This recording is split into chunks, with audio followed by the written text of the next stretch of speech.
Welcome to our first, which I hope of many, Laugh Your Way to a Better Marriage classes. As Chaplain Ostrowski said, I took one of these classes when I was still on active duty. And it was really a great course for myself and my husband, who was also a veteran. So for us, it kind of helped us develop some more skill sets to deal with one another, the differences of how women are wired versus how men are wired. We're the right way, I'm kidding. But I appreciate you guys taking the time out today to support this for us. Like I said, we're hoping that we can do more of these. Again, based upon your feedback. So please feel free to, reach out to me after the class if you so desire, or to reach out to Chaplain Ostrowski and let us know how things went, the good, the bad, the ugly. Chaplain Ostrowski is very well versed in everything that he does. We're very happy to have him part of our team. Like I said, our paths crossed many years ago. We've remained friends for many years, and then we had the opportunity to hire a full-time chaplain here at the Charlotte Healthcare Center, which is very unique to a freestanding healthcare center. Most VA medical centers actually will have chaplains on staff, but for a freestanding outpatient facility, you don't see too many full-time chaplains. So he's been invaluable. But again, I just wanted to say welcome. And if there's anything you need while you're here, please reach out and let us know. Okay? Have an enjoyable day. Thank you. Thank you. Man, this has been a long time coming. We've been planning this now. I think I've been planning this for close to a year. We came to this day, right, July 23rd, 2024. It's been on my calendar for a little while. I appreciate, first off, I just want to say thank you again for being here. Thank you for struggling through the flag page, right? How much time did you guys all know me on a first name basis just from the flag page, right? Getting you guys through it. I've been teaching this on and off for about 10 years already. I know the Mark Gunger, I've had a chance to work with him, his staff, worked with the flag page, that website that sometimes isn't so friendly.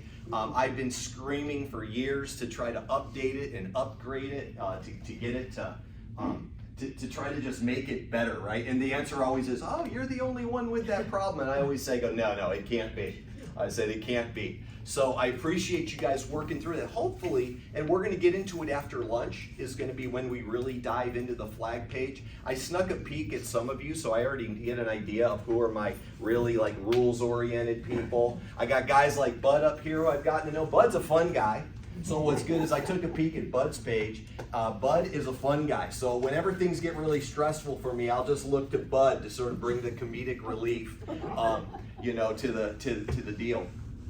But just to let you guys know, again, the idea behind this is, and just so that you get a little background, two things I wanted to, inside of your folders is a form that's asking this, just to let you know. You might see this in here, right? And you see my wife back there, Tammy, she's come to help me today. But what's happening is that this little form right here is just a signature form to let you know that we're filming from the back of the room.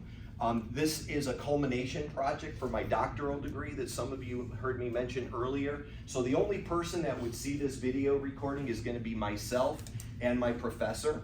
And it would be a private link, so there's not going to be any public usage of what happens in this room, but I'm recording it for that reason. If for some reason you don't want to be recorded, and I know some people have told me that, we'll just shoot from the back. That was the goal, so that we would have some anonymity, and then also things will be, we won't put your voice and image on the video. But I just want to let you know that up front, so that if you're wondering the why behind that, that's just being used for that. So I'll be graduating in May, praise God, at least I think so. As long as everything goes well, I will have this portion of my life done, which I will be very happy to have done. It's taken every waking of my hour when I'm not working to do this. Is it a master's? It is my doctoral degree, yeah. So I'm getting a doctoral degree in pastoral counseling from Liberty University, and this is my final project. Everything's been building up to this. That's why, now you know why January 23rd, 2024 has been like a milestone date for me, right? So I'll never forget that. I have my marriage, the birth of my kids, my final project, right? I'll have all these monikers through my life. Now, let's get into the program and then we're gonna go to the first video. So a little bit you guys have seen already the Laugh Your Way to a Better Marriage. You saw the posters that got emailed out to you and things like that. So the idea behind the Laugh Your Way curriculum was that I want you to know the flag pages, the curriculum, right? This really isn't a personality test. This is really not designed, it's a very low-key environment. My goal behind it, as you saw when you filled these out, was it's trying to find your motivators. What sort of, and some people struggle, right? So if you were the one that read the question and then went back to it and go, well, this is sort of me, we have a tendency to fill this out as who the person is that I want to be, not the person that I am. So it's always really good to do these flag pages and just make it quick, right? Because that's really the ones that you see, there were certain person traits, motivating traits that you knew when you read it, that's me, right? So grab the ones that are the me and not the ones that you go, man, but I'd like to be more patient or I'd like to be this when I'm not, right? So really, and what I found is that these are usually, did everybody feel that after they filled this out, did everybody feel that this sort of was a representation of who they were? Yeah? Everybody thought, hey, this is sort of me, right? A little humbling too. Was it? How? How so? Because it pointed out things about me that I need to work on. Good. Isn't that the goal? Right? And that's the reason you're here. That's her goal. Right. We'll let me take a quick peek, right?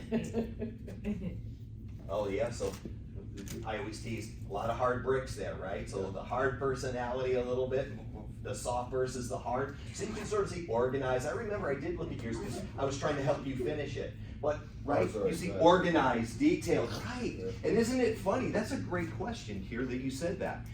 Is it not uncommon, or very common, I should say, that you sort of pick opposites, right? That a lot of times you find the person in life who's the opposite of you, so that it's the complement. You'll sometimes see that in your flags, and usually because of that, because you see somebody, so if I don't mind, we're getting way too past this is lunchtime stuff, but if I just showed you the difference in the two. So here is soft. He's high on the soft side, the blue, right? And then there's the hard side that has the bricks on your flag, and his wife is more on the bricks and she's lower on the blue. So immediately when I see that, if we were talking, I would say, hey, that could be a place of contention for you, right? That could be a place where you guys, if you're gonna have an argument, it might be over that. You're like, hey man, I'm a little bit more just softer, go with it. She's a little more, hey, I want it organized. It's gotta be this way, and it's, right? So you can see that comes out in your flag. But the idea behind it is awareness, right? Is to make you aware of it. And then when you're aware of it, we're going to talk a little bit, and the videos are going to talk a little bit about, now, how do we work through it, right? How do we work through it? And that's the goal for today. So the flags really are great after we leave here tonight as well, for you guys to go through and really talk about what you've learned today and look and see, hey, now things make more sense to me. Now I understand why you do the things that you do. Now I understand the way your motivators and your personality are driven, why you do the things that you do. And I think that awareness is a key to correction, right? Is once we understand how somebody actually, what makes them tick, right? So the idea is, this is a very fun, you're going to see a lot of comedic stuff. Has anybody gone through this before? Has anyone? Bud? I can imagine, man. That's why you're here. It's about laughing and fun. It's great. So if you've had a chance to see this before, you'll get the opportunity to see that, I know a lot of you guys that are in here, and even some ladies, you don't want to sit through some boring marriage retreat, right? Where, I got you guys up here up front, and your backs are to each other, and you're asking awkward questions, and you're like, oh my gosh, this is so not what I wanted to do. So the great news is that this is not what this is about. This is going to be an opportunity to have a little bit of fun while you're getting to understand why we do the things that we do. The majority of today's teaching is going to be video based. So the way today will look is that we're going to do a video, then we'll do some questions, we'll take a break, we'll do another video, then I'm going to give you some questions to go over together as a couple over lunch, and you'll be going through those. And then we'll hop back into another video where we'll really dissect the flag pages after lunch. and then we'll take a break, and then we're gonna finish with our final segment, which is sort of like a sprint to the finish line, and then we're gonna get out of here, okay? So with respect to that, like I said, I'm gonna try to keep things trucking and moving along.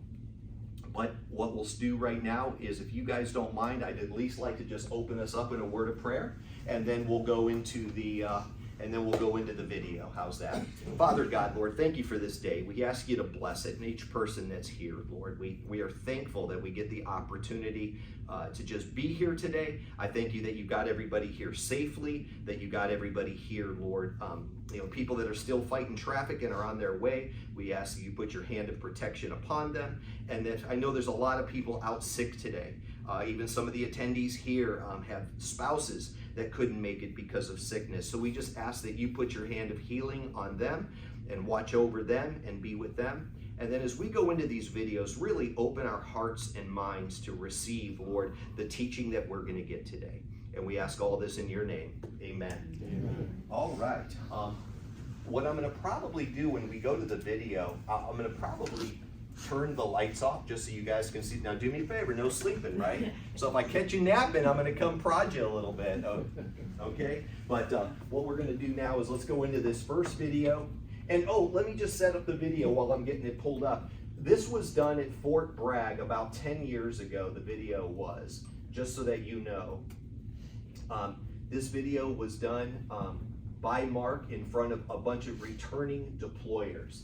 And let me just make one last comment as we go to this. So part of the reason, I just want to let you know a little background history, right? So you guys understand that two things about and we'll talk about the flag later because he'll talk about it, but part of the reason, if you might be asking like, well, what is this really all about in the workshop and all this, just so that you know, in the world today, roughly 5 out of 10, just barely over 5.3, right? 53% of all people experience a divorce.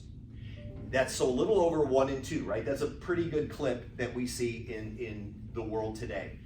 Within our veteran community, it's 80%. So 8 out of 10 veterans are going to go through a divorce, through infidelity, high stress, inability to adjust, addiction, depression, PTSD, you name it, right? We all experience a lot of stuff through our service. So with that in mind, the VA is taking a look at that, and we've been looking at it from the chaplain side as well as from the mental health side, is to say, what can we do to address that?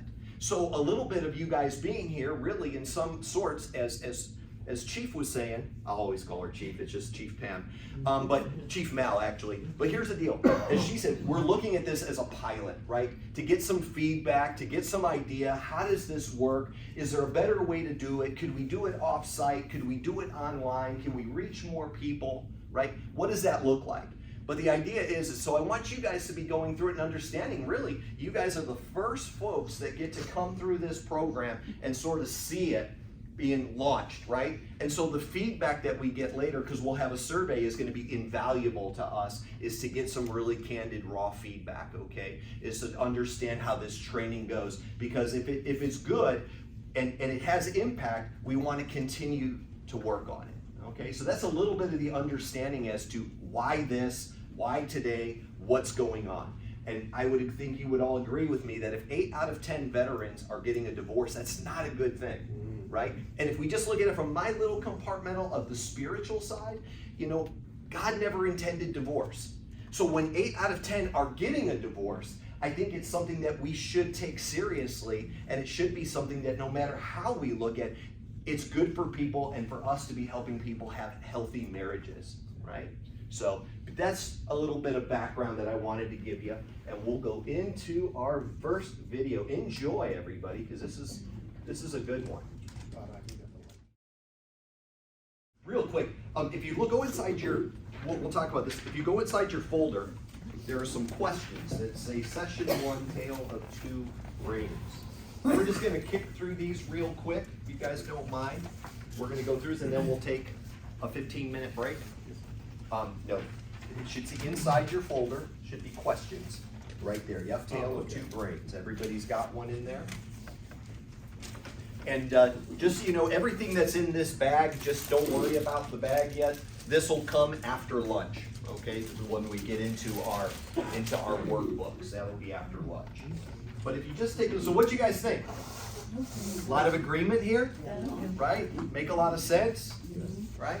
What I have found is that very true. At times, my wife and I were, so this is interesting. Tammy's never, she's never seen this. I've taught this so many times, but she's never gone through the training.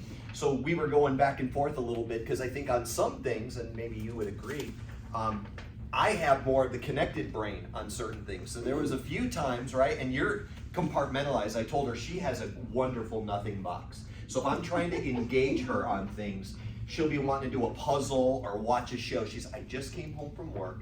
I just want to be left alone and do this. So at first, because now I've watched this, right? So I'm a trained professional, right? So I'll know and I'll go, she's in that nothing box, right? Now at first it would irritate me. I'd be like, doesn't matter. I need you to focus with me right now on this situation. But I think I'm getting better. Maybe she would agree that now when I know she's in that place, leave it alone because I'm not going to get anywhere. Or I have to tell her, like he said, I have to be clear, hey, this is going on. We're in the process right now of moving my mom out here from Texas to take care of her. And there's a bunch of stuff going on in the middle of everything else happening in my life. This is happening too. And so I'm like, hey, I need to talk about this. I need to have this conversation because we have to do A, B, and C. So now she knows we communicate that and she'll come out. But I also know at that moment where she wants to be, so I don't spend too much time taking her out of that. But what I really appreciate is that, and we've been married 30 years, so is that now I think I would have royally messed this up a long time ago. And now when she's clear and tells me, then I sort of know where she is and to operate within that confine. Doesn't always make you feel good, right? Because you want to have that connection or you want what you want. But if they're telling you, so I think a lot of this that you're seeing, what you were hearing is that there's got to be clear communication, right? Communication is the key. Anybody else have any insights to that where you've seen this in your own marriage or you've... I didn't know women had a nothing box. Yeah, my wife definitely. I think she would agree. Wouldn't you? Wouldn't you say you definitely have another box? Yeah. And I learned that early on because I started at times to think as well that, oh my gosh, I'm messed up. I'm the woman, she's the man, right? Then you're like, oh my gosh, what's happening if I'm that way? And that's okay. I mean, you'll see it. That you could have it flip-flopped in a relationship. It's not always, like he said, a lot of this is generality. Yeah. But don't think that if you're a guy and you related more to the connected brain or the more of the multitasker that makes you wrong. It just, now you understand it, right? Now you know it. Now you can say, hey, well, I'm not crazy, right? There's not something wrong with me. But now your spouse can see it and go, that makes sense, right? Anyone else want to throw anything out there? No? Yes. Pretty close. Yeah, would you? Yeah, yeah. Again, you know, there's some proof to this. Anybody else? You understand it, right? Take a look at a couple of these questions. We won't go through all of them, but if we look at some, right? What do you guys think? You know, problems are a part of every marriage. Why do couples get upset when they experience trouble? What do you think it is? What causes some of these issues? We don't listen. Yeah, we don't listen. Yeah, That's one of the big problems, I think. right. I'll never understand why a man can't hear when he's doing something. I don't get that, Right, right. you know? And I think that's a great example. But now when someone specifies it for you, like in this training, now it helps. So I don't think you ever fully will understand because I use this in a spiritual sense. For me, right, as a chaplain, we'll never fully understand God. Right. If we're created and God's the creator, right, the pot maker, you know, the pot's never going to fully understand the pot maker, right? So I think that in these kinds of situations, it's the same thing. We have a hard time understanding because that's not the way we are. And usually that's what causes the problems in a relationship, as he said early on. I want you to be more like me. and we don't appreciate the difference. So then what happens is then it leads to, right, what I find then down the road is that when there is infidelity, it's I'm not getting from my spouse what this person is giving to me. They're more like me. They listen to me. They're giving me that thing that I want from my spouse, but I don't get it, so this person fulfills it. And then that creates the division and the split. But then guess what? You'll get with that person and it'll happen again, right? Because the real issue is you didn't deal with the problem. You immediately ran to a solution, right? I'm getting this. So what we should be doing is communicating and saying what? This is what I need from you, right? So part of the thing in longevity of marriage, communicate clearly and say, this is what I need. So that then they know what it is that you want.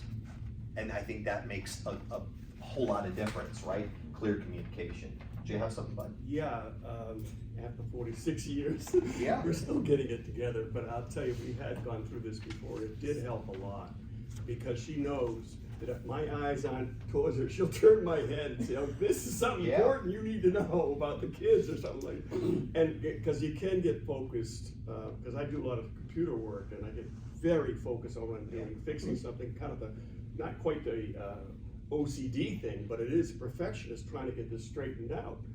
But then she comes up with this problem that's coming out from way out in the left field that I'm not even thinking about, and she has to get my focus on. So she knows I could be doing this, and that's not, I'm hearing, but I'm not listening. That's Right. the difference. Yeah. And so she knows now that she has to get my whole, okay, now I'm listening. Yeah. Hearing. And there's versus sometimes a listening. reboot. Yeah, yeah. It takes a little while. Yeah. Hearing versus listening, right? We can hear a lot of things, but are we listening to what that other person has to say? Are we listening to what they want? Are we listening, and then also, are we willing to do something about it, right? Are we willing to change? He mentioned in there compromise, right? Are we willing to make the compromise? Things that were, I tease, right? Things that were cute when you first got to know each other, irritate the life out of you now, right? It's not cute anymore. And that can become problematic as well. Do you have something? Yeah, I've noticed about the past year saying, I can't hear you, because I hear her talking to me. And that's something we've gotten better on and I also ask her to look at my face when you talk to me. Yeah. That way I know that we're communicating. Do you have a hearing? Do you have any hearing loss? No, it's the other room thing. Okay. I have some hearing loss on my left ear, Uh-huh. so I need to talk to my right ear. Yeah, well, that's good, but you know that. This year I just got tested for hearing loss, and I'm borderline hearing aid. And I'm too proud, so I won't wear them or anything like that. Yeah, I'm too proud to. Yeah. So I'm like, no, I'm only at that, like at the line, right? So I'm like, oh no, I don't need it yet, right? Mine in this morning. Yeah. So I tell Tammy now, because we would have, she was like, do you not hear me? Are you not listening to me? And so now she knows, and I'll tell her, I go, make sure you get my attention. I've got to look at you. Because, let's be honest, we compensate, right? We look at lips and we look at things. So if I'm engaged with her, we're fine. But sometimes she started saying, she goes, you have a problem with your hearing? You're always saying, huh. You'll ask me, what did you say?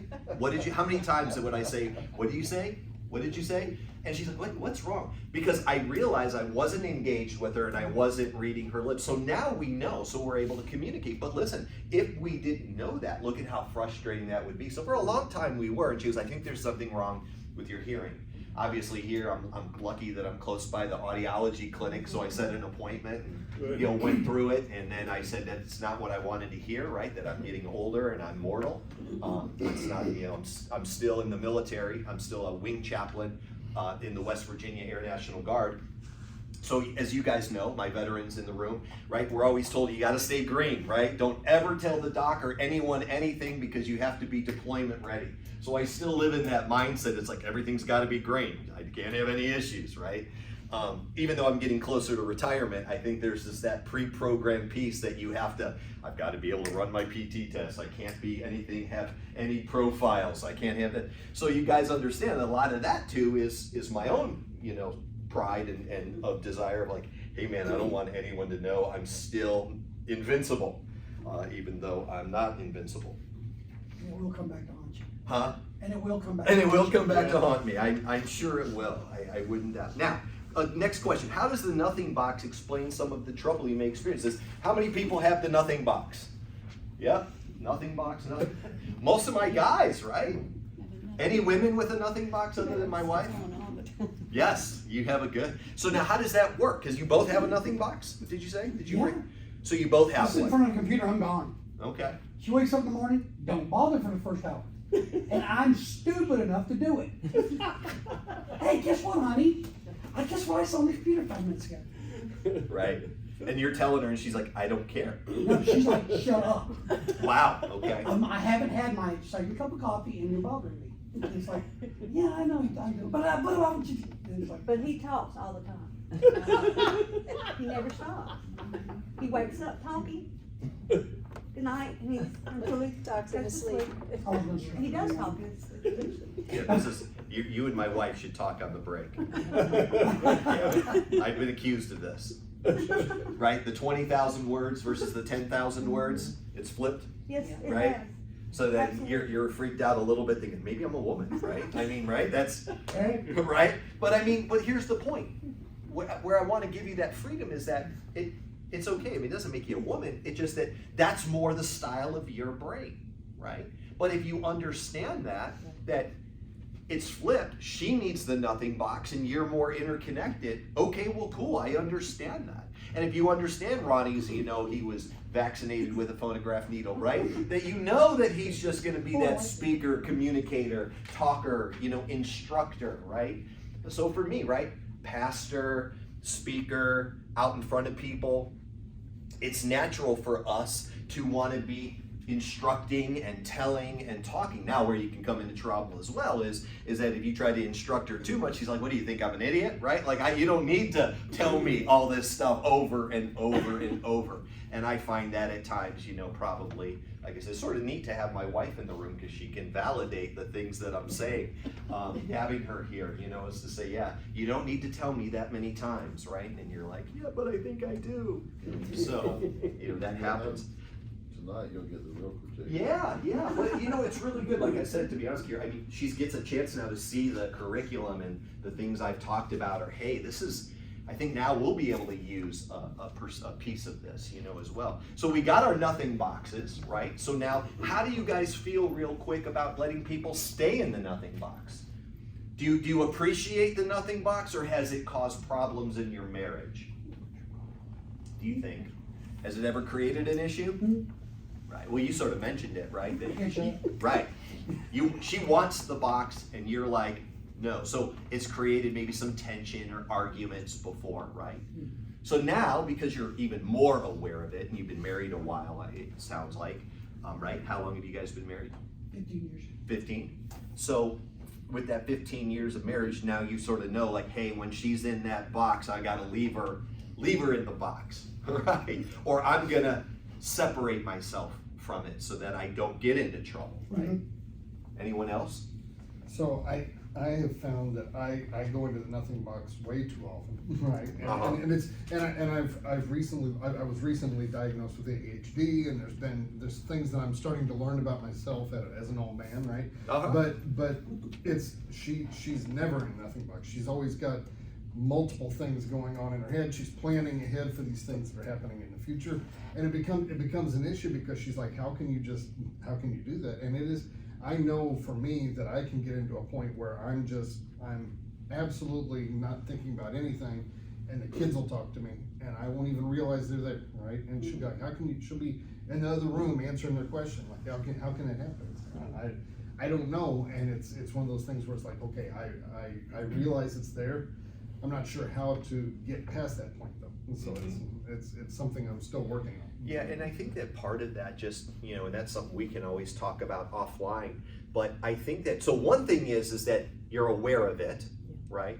You're communicating it, you're seeing that this is normal, right? And like I said, I think that we shouldn't use terms like right and wrong, right? I'm right, you're wrong. those terms are bad. You know, even like when we say normal, right? You just start talking about normative or, hey, that can happen. I don't think it's a right, wrong, or should it happen, could it happen. It is what it is. So the key is that, but we have to deal with it. So if I know that you go into that nothing box a lot, then you've got to be able to communicate, right, clearly and say, hey, I need you out of the box because we have to talk about this as I'm planning it. Or, hey, I'm making this plan, I need you to do this. Now the question is, what's it gonna take for you to be able to do it, right? Is it a checklist? Is it an email reminder? Is it a text? So I just think the next word that I use in that is we have to be deliberate. We have to be very deliberate.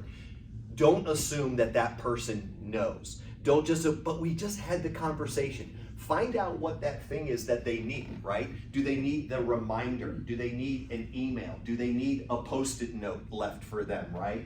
Do they need a text message? You know, what does that look like?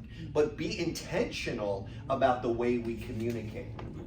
I can get into that too, and I think this might help you out, but what Irene does for me, it's worked very well over the years, because sometimes I go into nothing because of stress, and I just need to chill out. Okay, and she gets that, she knows that time. But there's other times I'm getting there and I'm just blanked out for no reason.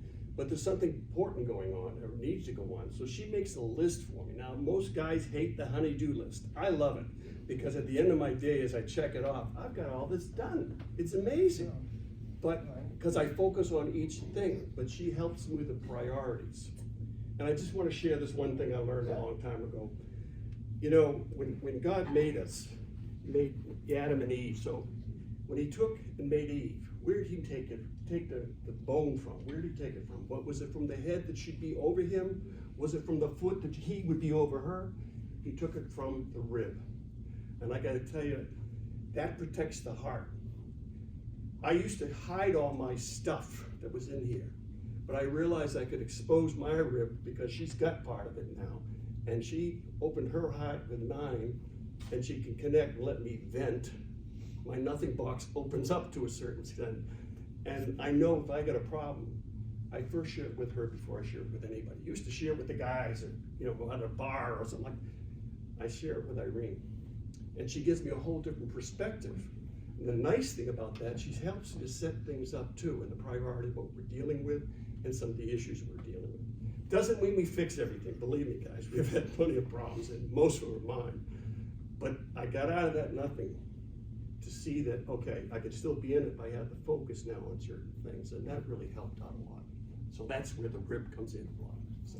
And the first time I met Bud and Irene, I think Bud was in my office overcommitting to a bunch of tasks, and Irene set the record straight. He likes to commit to a lot of things, so I'll make sure that he doesn't overcommit to things, right? So I think I've realized if I need to make sure Bud does something, I should just reach out now that I have Irene's email address, right? Is that I know where, and she'll make sure that, but also help in the not overcommitting piece. But I want to be clear on something, and if anybody has any thoughts, I also want to say this though. That works for Bud and Irene. That might not work for you. That's true. Right? Meaning this. A couple of years ago, I lost my best friend that I spoke to every day for 30 years. Every day on the phone, we talked, and it's been the hardest thing. There's just a hole in my heart from where it is. He was my accountability partner. If I breathed funny, he knew that something was wrong. And I've never really replaced him in my life. And, you know, with Tammy, our relationship is different. So when I've tried to expose certain things to her, I realized, oof, I can't go here. She's not understanding. It's a different relationship. So I've realized that she might not be my accountability partner on certain things. I'm looking to replace that. So I also don't want you to think that if your spouse isn't the one that you confide or have that it's going to be an intimate, close, we can talk about things, we can talk about anything, right?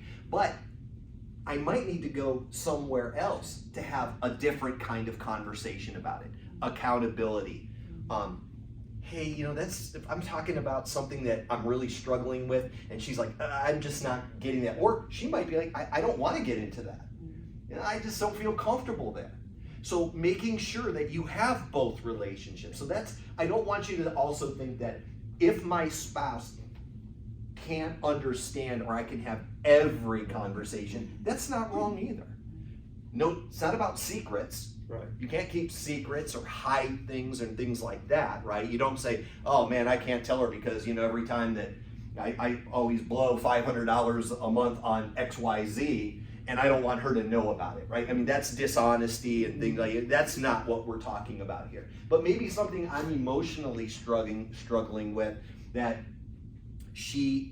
it's not as comfortable or can't relate to as much or doesn't understand or maybe truthfully doesn't want to understand, right? Scott, that's my Howard. Long before I met Irene and long before I became a Christian, Howard and I were drinking buddies. We are best friends, okay? We came to Christ at the same time.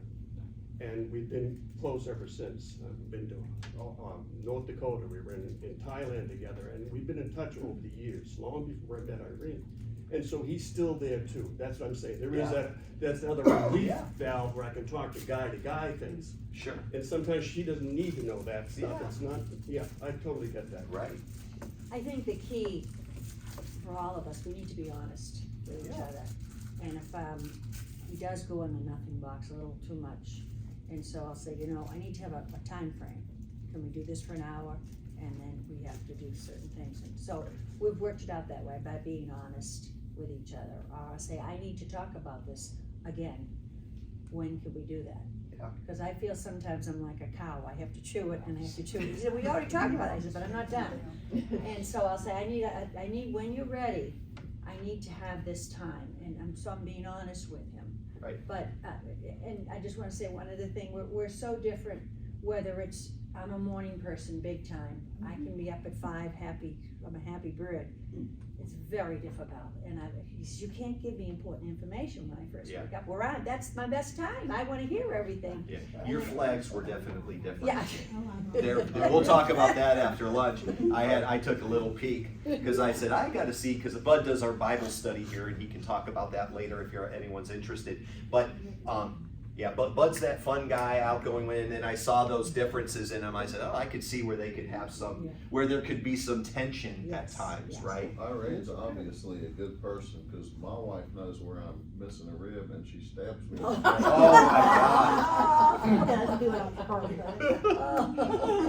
God. You're gonna have to go to level 2 mediation here. We'll be talking afterwards, right? But it can feel like that at times, right? And it's okay. Again, are we communicating? Are we discerning? Are we understanding? Are we honest? Are we not hiding things? I think what we're starting to see in here, and the next session that he's going to go into, it's going to start to get a little bit more dicey. He's going to talk a little bit more about intimacy and a little bit about sex and some things, not graphic or uncomfortable, but some things that I think are going to become very relatable. And then over lunch, I'll give you guys some questions that I'm going to have you after you eat, or you can speak about together, or you can go out in the hallway and talk about. We'll have some time to go into some more intimate one-on-one questions as a couple. Normally, we would break for a day, and then I would give you those and give you some date time if we were doing this in our 3-day setup. But since this is an 8-hour workshop, we're going to motor through this a little bit and do it in a little bit more compacted time frame. And then you'll get a chance to take this home with you and do a little bit more, right? So you're going to get some go work as well to make this a little bit more, so this is my first time doing this compressed in 8 hours. I've done it one time online, but this is the first time we're doing it compressed in 8. So I'm really excited to see how this goes. One last question in here, right?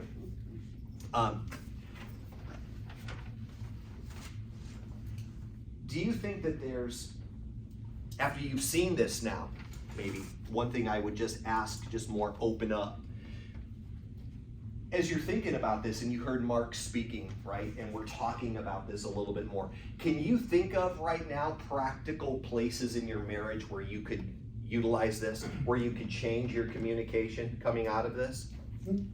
Yeah. You see? So what I would encourage you to do is, the instructor here is taking notes, which is good, but write that down as you're going through this today. Take these notes, take this page. Flip it over, you know, because each one of these will go through a session. But, you know, write down, and the next session over, you can take the session 2 questions, which we'll go over at lunch. But start writing that down, because what I want you to do is start making a little bit of, and we're going to do this after lunch, but I want you to start be thinking about, what does this look like in my marriage? What are some changes that I can make? Hey, I see this happening on my own marriage, in my own relationship. I want to see this. Maybe I can change in this way. So be jotting things down that as you're hearing this, right? Write down areas of how that applies to your life and where you want to see change. Carol was gonna say something. Yeah, go ahead. I was gonna say. Yeah. We do have this listening problem. Uh-huh. You know, oftentimes I've said things and thought he heard me. He even will nod his head and say he did, and he hadn't got a clue. And That's the I don't want to get in trouble nod. right. Because I got to pretend that I heard you even though I didn't, because I don't want it to lead to an argument. Right. Shut up. That's what I wrote down. See, Shut up and listen. my husband has the same problem he does. He never shuts up. So I'm getting ready to say something, and sometimes I'll start saying something, and he just talks right over me. And so that's why it doesn't hurt. So I go, well, you know, forget it. Military, don't you know. listen, only things I want to hear. You know, and I think he has a little bit of a hearing problem. I can hear snow melt, but he can't hear a lot of things. You know, he says, you need to speak right in my face. Snow melt, I've never heard that straight. Yeah. I have to wear hearing plugs in my ears at night to sleep because I can hear him breathing and it'll keep me awake. Wow. Yeah. That is no offense. I mean, for me as a guy that's done this a while, you guys are beautifully in those compartments, right? Connected, high acuity, mental acuity, hearing everything, constantly processing. I can hear small differences in the room, right? Whereas, no man, I'm just in my lane, cruising along, right? So you guys really fall into that. Well, obviously, how long have you been married? 14. Yeah, so 14 years. I mean, so you're obviously working through it. Yeah. Obviously, you're together. So I think that the reality is, though, but now that you're picking up on this, I think there are times where you're going to have to hear that, I need you to be quiet right now. And here's the other part. Don't give just the nod. Oh gosh, I really don't hear her. So you've got to be able to give the grace back of saying, when he asks to repeat that, okay, I'm not going to get mad or get triggered. I'm going to repeat myself. And I think that over time, that will change. Because Right. you really, you know, you think to yourself, well, he doesn't really care. Yeah. Do you think, so this is good, we've zoned in on something here, Well, right? my hearing So no, is do you really not care? Oh, I do care. Right. So what do you think is going on? I just don't pay attention sometimes. I think that's the key, and I gotta realize, I gotta listen to her more, Yeah, and I let that fade out. yeah. But as far as my hearing, when I was in Vietnam with all the explosions and Yeah. everything happened in Vietnam, and then in 30 years I worked at the newspaper, I was a printing pressman. Oh, yeah. We had to wear those earmuffs and everything, I had to talk very loud, Yeah. and I think that affected Do you wear my hearing aids? No, Have you gone to audiology here? no, I'd highly recommend it. I might do it. I The might test do that it. they have here is mind-boggling. I was like he said, the eye, nose, and butt doctor, Yeah. right? But when I went there to hear, I was like amazed at how, they had me down to like this. Oh, yeah. It was incredible. I never had a test like that, so they knew right where Yeah. I stood, Yeah. But I would highly encourage that, because if you need hearing aids, get them. Yeah. If that's the issue, Yeah. But I think if you remember, Mark said something very early on in his conversation. If you recognize that she's speaking, you have to come out of the box. Yes. Close the box, right? There's days we don't want to close the box, and it's more about us at that moment. So you have to intentionally close the box and engage, Yeah. right? So I think that's something that we can take as a takeaway here, is that we do have to intentionally close the box and engage. And know, I mean, just in the little bit that I'm listening to her. She's very connected and she's very much highly engaged. Right. So, I mean, I only have to deal with her today, but I know that she wants my attention when we're communicating, right? I mean, she's told me that, I can sense it. She can hear snow melt. I mean, that's a huge verbal, that's a huge cue, right? I've never heard that before, but I go, she's very attuned to stuff. So she's probably observing the room. She knows what's happening, right? Like for instance, you know, we'll be in the kitchen and he'll be cleaning up. I hear everything that's going on on the television, what they Right. said, and I'll sometimes comment about something that says TV. He says, what? I'm doing Right. dishes, I can't comment. Yeah, great. I mean, is this not, this I is can't very pay much, attention. yeah, very On much that what we TV. talked about here, right? Like one thing at a time. I need to say this on my wife's out of the room. Uh-oh. I think a lot of it, it's like hearing a lawnmower run. You don't listen to see if every piston ping, you know, you just know it's running. And it's constant, all over, it's like listening to the chickens. Yeah. I don't listen to see what they're saying, even though they make different sounds for different things they do. Now, if a chicken comes and pecks me on the foot, I'm gonna pay attention to the chicken. Yeah. And that's what I was trying to tell her, you're constantly walking around talking. I don't know if you're talking to me, Yeah. sometimes it's to herself. Yeah. Or to the dog. So that's really good too, and when she comes back, Or, no, just don't mention it. I think the way I'm putting this is this way. There comes that moment, and this is a different training that I do, right? Is that, do you want me to listen to fix or do something? Or do you want me to listen right now? You just want to talk. You want to vent to me. You want me just to listen and engage. Because see, as men, we're fixers. So the natural tendency is when my wife is telling me something that's going on, I want to listen to fix. And there's days she does not want me to fix. She's like, just telling you about my day. Well, you should have this and you. So now I'm trying to be better. So that's the same thing that's happening here. You have to be deliberate and say, do you want me, is this something you want me to do? Is there something here that you want me to fix or to do or to understand? Or you just want me to listen? Be direct in that communication. It sounds awkward, you know, and We already know how to fix it. We're just telling them about it. right, So right.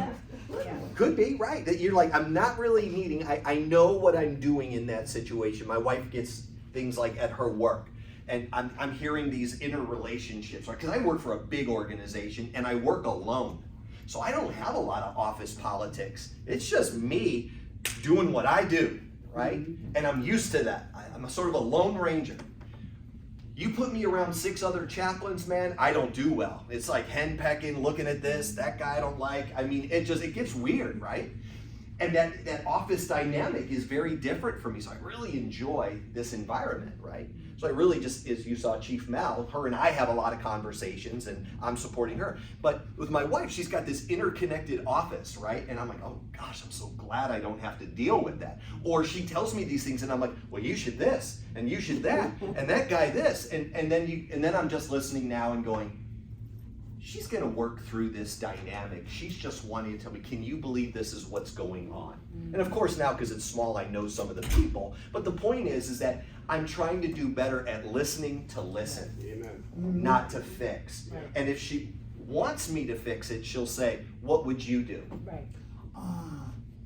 Look for the question, right? So even if you don't, tell them. So, because it gets awkward, guys, let's be honest. This gets awkward.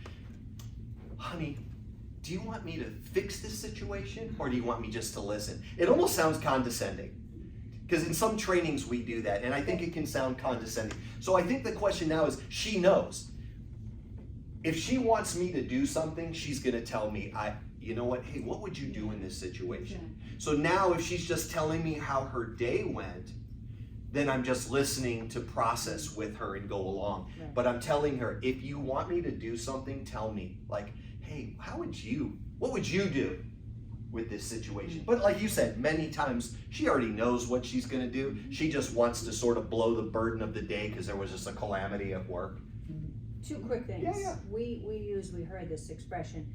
Is this, do I get my toolbox? Do you need help fixing this? Or do you just wanna dump it in the garbage bag and I'll just listen? Yeah. Sometimes we just wanna say all the things that I've already decided what I'm gonna do, just listen.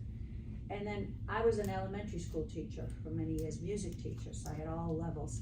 And we used to do this thing, the school, eyes on me, you know, especially with my kindergartners, as everybody listening, eyes and ears. Then you talk.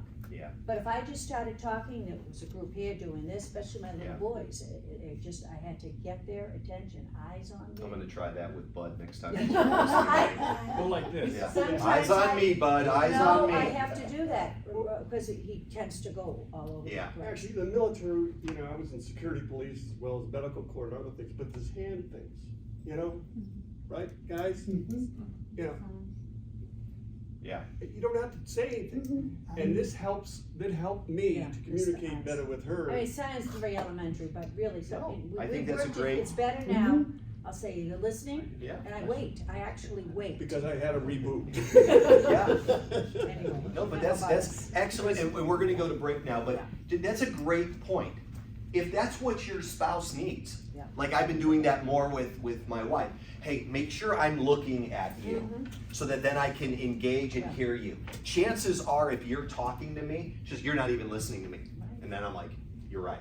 It's Let me It's like a engage with you. surgeon, you're looking through those binoculars, you're doing something, and now you tell them, get over here, let's go listen to this record. Wait a minute, Yeah. You gotta take away from that, give the guy a few seconds to calm down. Right. Which especially for me, calm down. Yes, calm down. And then she gets into it. It's like- Fun country over here, if you haven't noticed, fun country, right, you guys?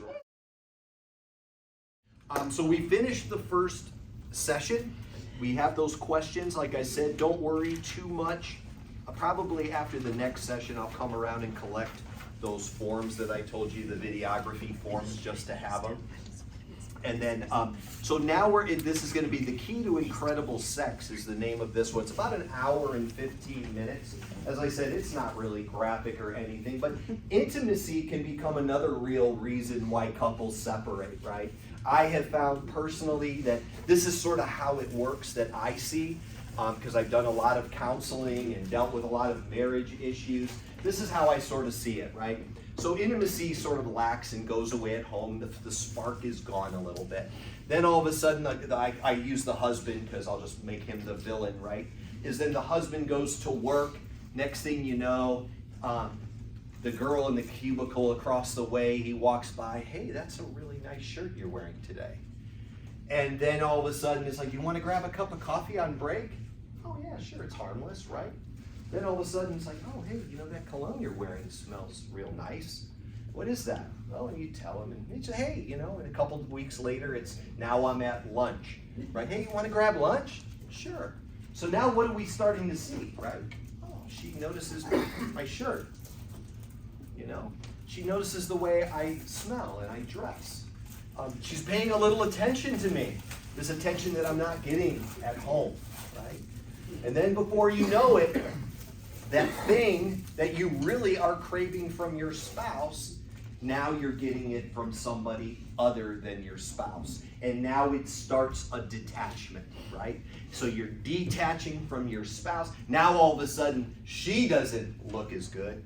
She doesn't smell as good. The things that you thought were so attractive about her become less attractive. And now only this other person starts to look attractive and is filling the needs that you used to get. This story I'm giving you is a very common scenario that we see in marriage separation and in divorce. So the idea is, and Mark's going to talk about it, is keeping that spark alive, you know, keeping that attraction, being aware of these things going on in your relationship, right?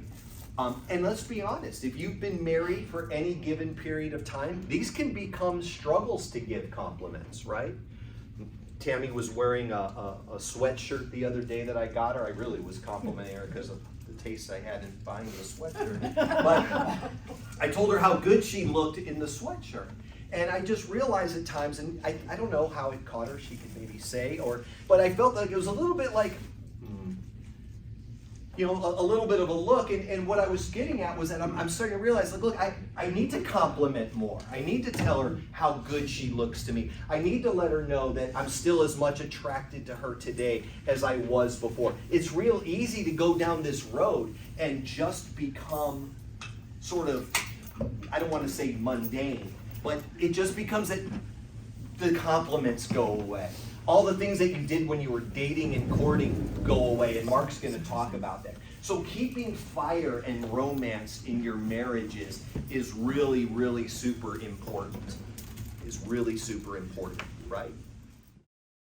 I think that one of the things that I wanted to point out in the conversation before we break here is just the fact that he mentioned, if you remember what he was saying about testosterone levels, right? And if you start to really see what's been going on a lot more on TV, you know, testosterone replacement therapy, TRT, and we're seeing it in our military right now, huge levels of low testosterone and a lot of TRT that is being given to soldiers and military personnel that we're seeing. And this is a while ago, and this was taped, as I mentioned, about 10 years ago. So if we're losing at 1% that's another 10% drop, maybe 12% drop since the time that we've done this video. So you're really seeing it manifested in society, because we're seeing younger and younger ages. I've got a guy that I work with, not through here, but just outside of here. He's in his 40s, and he's a retired tank commander, Army tank commander, and we've grown close. And you know, he's started 5 years ago with testosterone replacement therapy. So we're starting to see that the things that were being talked about 10 years ago have now manifested themselves. And you know, as a guy who does a lot of counseling, pornography addiction, the amount of that pornography is devastating marriages today is absolutely mind-boggling. I know my audience in here is a little bit older and things like that, but when we're dealing with this younger generation, and especially here, as I said, this is the first time we're introducing this curriculum into the veteran environment. You know, this was originally being done in front of active duty troops, right? And they were just coming back from, you know, Afghanistan and Iraq. So now we've been having some discussions with Mark about creating this and tweaking this a little bit for the veteran community and the post-Afghanistan community. So we're in that discussion now, but my point is just be very cognizant of when this was. And this problem is not getting any quieter. It's becoming louder and more pronounced. So I just think take some of your takeaways from this are, right, connection, touch, a lot of words we spoke about in our earlier session, intentionality, communication, time, you know. These are things that are vital to relationships, right? Wherever we say, wherever your time is where your heart is, right? But yet we pour so much time into things that then we realize and wonder why our relationship with our spouse can be bad, but then we really look at how much time we give it. We've given so much time to things that aren't our spouse. So these are just things for us to be thinking about as we go on with the day. Now, in about a minute here, they're going to be coming in to set up for lunch and all of that. What I'd like for you to do is that inside of your book, your folders, there is another session 2, and there's questions, and it says key to incredible sex, right? It says Saturday morning private questions, but this isn't Saturday morning, right? This is Tuesday afternoon or Tuesday morning. So what I want you to do is take this time over lunch and over our break. You can do it here at your tables. If you want to go out in the corridor, there's some benches. But as we're going into this break, and then I'll be bringing you guys back, I want you to go through some of these questions together and ask yourselves where you are, you know? Tell your husbands, you know, what are the things that you're doing that do touch my heart? What are the things that I would like you to do that could help touch our heart, right? You know, what is physical intimacy look like for you? Where is it working? Where is it not working? What would you like to see? You know, where are you at in this stage of your marriage? And what do things look like physically? I mean, we're here, like I said, a lot of you have been married longer and have been together for a while. But look, this doesn't just stop, right? So, maybe use this time to inventory what your physical time looks like, intimacy looks like, your relationship looks like from the physical connection part. Even if you don't even go all the way, I mean, you bring up sexual intimacy, but also that physical time. I know for me, I always like to use me first, because if I can use me, it makes it more relatable, right? So I'm not just leaving it out there. But I know that, like, for my wife and I recently, I've been very busy with, I work at a trauma hospital, I'm still in the Guard, I'm here, right? I'm working on a doctoral degree. I got all these things, and so, I really have to manage time. And one of the things that we've tried to do is I try to manage that time with her. And I'll say, hey, maybe tonight we can watch it. There's a show we like to watch. And I go, maybe we can watch that and we can spend some time together. And maybe I'll give her a foot rub, or we'll spend time just trying to create that connection. So I'm trying to do better at it. I haven't always been the best. She can tell you about that on the break. But I don't want to hear it. No. But the reality is that it takes intentionality, it takes time, it takes connection, right? We have to do it with purpose, because if we don't give time to it, as you can see from what Mark has said and what we're starting to see, is that it will have grave consequences if we don't, right? So, any questions about this session, or anything that maybe made you think of, or any comments about this past hour and 15 minutes? Anything at all? No? How do people have an emotional affair that has nothing to do with sex if everything's about sex? Yes. I want to understand that question. Would you Emotionally, repeat it, 'cause- Yeah. every feeling there is to feel is felt toward a person, but you haven't been sexual. But, everything else is there. Right. Your attention is drawn to them. I'm speaking from a previous marriage and what happened in that marriage. Yeah. And, but, you're not sexually involved with them, emotionally. So you're emotionally connected, but Yeah. not physically. And what I would say about that, this is just, I'm trying to process that, because that's a unique situation. Because you can sometimes have it with injury, right? Like a spouse that can no longer have intimacy. No, What- it has nothing to do with, No, right, but with that at all. right, Get the intimacy, the physical out, yes, that's what I meant. Yeah, that's what I meant. not Is- an injury. No, what I meant was that, what if you have to take that out? What if you choose to? Right, You so know. I think that this is the way I would see that, as long as both of you are okay with that. Right? So if the other person wants physical connection and say you don't, or, I'm speaking of a physical, not a non-physical, but an emotional attraction to another person. okay, I'm sorry, I got it. So if they have that connection to somebody else, but it's not physical, Right. right? Well, to me, that's still, an emotional affair, right? Because you're not giving, that exclusivity now is no longer to you. That exclusivity is really going to someone else, so you're causing that creation. So even if you don't have the physical component, yes, you could still give up that, right? He said privacy, that it's got to be intimate for you, and it has to be exclusive to your partner. So yes, I definitely could see that you could do that, right? Men could do that also. Pardon me? Men could do that too? Not- Oh, no, I mean, completely. And I would almost venture to say that you might see it more, on the male side. And I think when he talks a little bit about now with, like he said, the access to pornography today is incredible. So I think you see that a lot, right? He sort of talked about it a little bit. You can become emotionally attached to that and no longer to your spouse. So you can create an attachment to pornography, and that creates a separation with your spouse. That can create the emotional disconnect as well as, but if we're just keeping the physical away from it, you can become disconnected, through that as well. But yeah, so I think the question that I might ask in that situation is, so if you're becoming emotionally attached to the other person, if he was, the question is why? You know, what was happening that we weren't creating? Well, he was certainly having sex. So, you know, Right. I'm just throwing something Yeah. out there to maybe consider for. Yeah, for sure, yeah. And what would that look like? You know, I mean, meaning, is that, you know, what would that look like, and then how do you address it? Good question. Anyone else?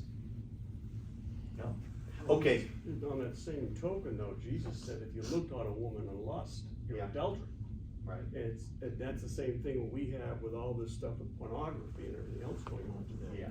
You know, that's something I had to heal from. Yeah. And it's a case of, you know, if you're honest with yourself, you're putting your emotions into something that's not really real in a way. I mean, it's not. Right. And you're robbing your wife of something you're supposed to have. And yourself. Yeah. Right, right, and yourself. You know, we don't look at the harm, as he mentioned. You know, Exactly. and now we're starting to see that not only is it emotionally and relationally, it's also causing physical problems. Exactly. You know, so we're seeing that. I think a lot of I've heard that a lot of young men, I mean, really young, are stuck on pornography, and I can just imagine how Yeah. that screws up their, you know, Yeah. their. It's life. been the #1 reason for pastors to come out of the pulpit. Yeah. It's been right now, it's the #1 statistic of pastors coming out of the pulpit is pornography. So, And it's like you said, or like he said, it's a fantasy, these people are paid to Yeah. act like this, Yeah. Women aren't really like that. yeah, I think the key is it's access to it. It's immediate access, right? It's free. I can get it anywhere. And you know, it's like a drug. And somebody becomes addicted, and with a drug, you've got to go find it or get it and then, you know, ingest it per se. Here, it's very easy. So if you've got that addiction, right? Because addictive behavior is addictive behavior. So once you get into that and you follow and you get caught up in the addiction, it doesn't really matter what it is. But in this case, it's free, constant, and it's readily available, right? And at some level, it's not illegal. Right? So I don't have to worry about getting caught with some cocaine in my pocket. I do. If I've got my phone in my pocket, I've got access to it at any time, anywhere, any place. That's pretty dangerous. I can't wait to get home because I got a chapter 6 book right here. There you go. You got it right there. That's all you need. With laughter. With laughter. So, okay, let's go to break. I'm going to go for 30 minutes right now. So as we open up and sort of take this break, it'll free up some room for them to come in and bring in lunch. Grab your food. You, like I said, feel free to go out in the hallways, come back to your tables. Discuss some of what we're talking about. Use this time now for discussion amongst yourself. This would be time that we would get away to do that, but we're a little bit more constrained. But I'm control fun, and so right, people say, oh, he's a born leader, right? So people go, I want to be that. But that's not who you are. Listen, I want to be other people when I read theirs, right? Because I'm like, yeah, I wish, you know, like, I'm not really good at managing. Like for me, I will lead in a direction and I will lead. But to be honest, like, let's use this workshop as an example. I'm able to come together, lead, come together and teach, put together some of the bigger things. But if I didn't have Kim, who's with our volunteer services, man, she's set up the room, she's getting coffee, she's getting the food, she's managing all the details, right? Putting tablecloths out, getting all these folders prepared. And I'm like, man, I wouldn't have done that, right? So then I can become envious of her gift. So it's not about weakness. It's about where are you naturally, where are you your natural motivators? Where do you operate best, right? So like when you see those words, I think when Mark said, this is your heart. And when you look at your spouses, you go, yeah, that's not me. Well, it shouldn't be, because that's not their heart, right? That's not who you are. But when they see it, they go, that's me. And we talked about that a little bit. Okay, do me a favor, go forward. You can look real quick if you want to look at your countries. You can go back and see it, just a quick review. If you guys, everybody has what their primary country is, if you're perfect or you're control or your fun. So I'm on page 10. On page 10, is the start of the countries. So, you know, grab your country and look and see which one are you. Right? Control country, take a look at your control. Wait, man, you're getting way ahead of me. No, that's okay though. You're fine. Look at page 10 in your workbook. And look for your country. So my perfect people.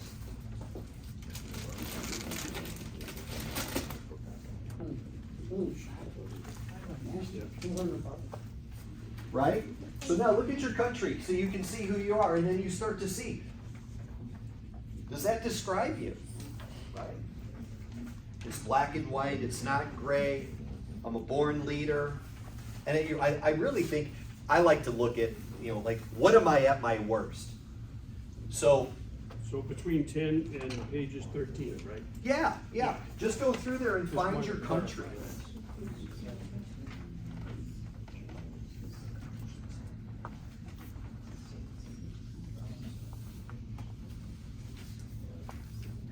So, an interesting piece, if you guys want to see it for what it's worth. So this is, let me use me as a little bit of an example again, right? I told you I would like to, but take a look first at your country, and then I'll pop over. So do you think that your country describes you? Right? And do you see when you look at your country, when it says, what are you at your best and what are you at your worst? Really look at it. So when I'm at my worst, what does that look like? And you probably see that in yourself, right? So like I know for me, when I look at control, I can be bossy, impatient, quick-tempered, demanding, know-it-all, arrogant. My wife's going, yep. I'm guilty of all of those, don't you think? Right? But then at my best, I'm a leader, I've got confidence, I set goals, I'm independent, quick to action, bold, make it happen, right? So what we want to do is spend more time in our at my best than at my worst, correct? So look at those and then pick your country and take a peek. Take a peek at what you are. Scott, can I make a suggestion too? Yeah. You might be able to, if you see things on your list, on both the best side and the worst, check off those that apply. It might help you to focus. Exactly. And we're gonna get to that a little bit. You know, so understanding your country. How do you know what country Who's got most votes? Do you have your flag? Oh, that's only part of your flag. Yeah, so I'm looking for your flag that looks like this. Oh, I didn't read that, didn't I? It didn't turn up on ours. This did? Nope, Um, nope, don't have it. so it didn't say whether you were control or fun. Let me see if I could decipher it. Yeah, these are your, I know what these are. These are your talents. There it is. Never got it. Do you still have it on the computer, Scott? Oh, of course. Yeah, I definitely have that. You guys have phones? Could you try to maybe try on your phone to go to flagpage.com and try to log in? I think I did, Okay. It's still like under mine and Yeah. it has his name. Does that, let me just make sure everybody has this? Everybody knows their country? Okay. Pardon me? That happened to us too. It kept printing mine for hers after we did hers, but we did. Oh, you did? We restarted the computer. Yeah, because I think I kept saying, I was like, I think it's caching Yeah. your account to her, because then I saw that hers was done. We both did it on her link. Yeah. That's one of the corrections that needs to be taken. I Yeah, think difficult. we might maybe try that real quick if you don't But she mind. don't have the code for it now. She doesn't- Doesn't need the code. Once she logs in though, I think that it'll pull up her page. The guy that said you're the only one that had a problem, we'll all email him. Yeah, that's what I should do, have you all email it to me and I'll forward it to Leslie. So, just as a side note, Mark's wife that was on there passed away 5 years ago. And he's remarried, and he's married to somebody named Leslie Younger. So I email her. So I'll be telling Leslie, you know, my experience, and they know, because like I said, this isn't the first time. See if you can work on that, so I'll keep pushing forward, and I'll make it a point to, we'll get to you at this point. So,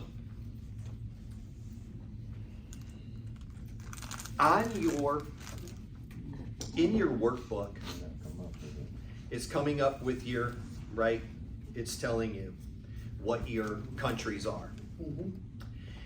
On page 14, and I love, if you just look in the corner, I love when it says, what's my greatest need, right, for your country. And look what it says, give me sensitivity to my feelings, or give me respect for who I am, or give me approval for how I act. You know, those usually are the greatest need. Give me appreciation for what I do, you know, for control.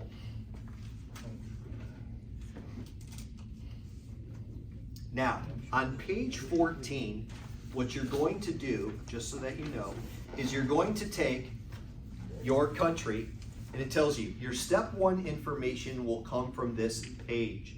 The example flag page below shows how to look at your own flag page, right? So it tells you where your country is, and it tells you what they are, if you're control country, fund country, whatever. And it says, circle your country definition from the choices below, and then put it on your page. So obviously, just go down onto step 1A, and that's selecting your country. And it says, it's very simple. If you're control, you're gonna write down, well, how do you do, and it says, I succeed by what? Right below it, it tells you, by controlling my environment, by getting things done. If you're fun country, by creating warmer relationships, by making it fun. The answers are already on the page, right? Yeah. So 1A. So 1A, go to page 14 in your book. Okay. Page 14. And you've got your worksheet next to you. So you're gonna circle your home country. What is it? Are you perfect? Are you what's your number 1 country? That's what the old highest. Yep, your highest one, the very first one. Whatever that is, you circle it on your worksheet up under step 1. Right? And this worksheet looks right here. It's in the front of your book, the one you tear out. Front of your book. Right in there. Oh, right here. Yeah, tear that out. Tear those out. It's there you go. Yep. Everybody got that? Tear that out. This worksheet that you got, make sure you got that in front of you. And then on page 14, you're gonna grab your country, and then you're gonna write it there under, you're gonna circle it. Whatever your number 1 country is, circle it there for home country. And then under step 1A, you succeed by, and it gives you the answer right under your country. You succeed by controlling my environment, by creating warmer relationships, whichever it is, it gives you the answer right inside your book on page 14. The answer is already given to you. All you're doing is filling in blanks. Make sense? Yep. Still on seeing it, this only has 1. You don't care about numbers. So go to your page 14. Right here. So you are a peace. So your country is peace. So circle peace. Just circle it. And then how do you succeed?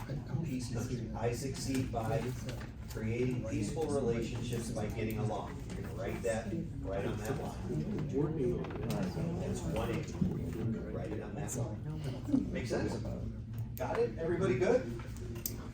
Yep. You got it? Everybody good? I don't know the password. Did you ever create one? I probably did. Can you try it? Guess. Guess what you think that password would be, because it would have made you make one. Okay, now real quick, right below it, 1B, and my country combination is what? Now these are your 2 countries. You are, combination is, right, you can see them right on your sheet. That's the second country next to your most important. So if your combination is peace perfect, control fun, whatever it is, you're gonna go back to this sheet and you're gonna write down what your country is on line B of that form.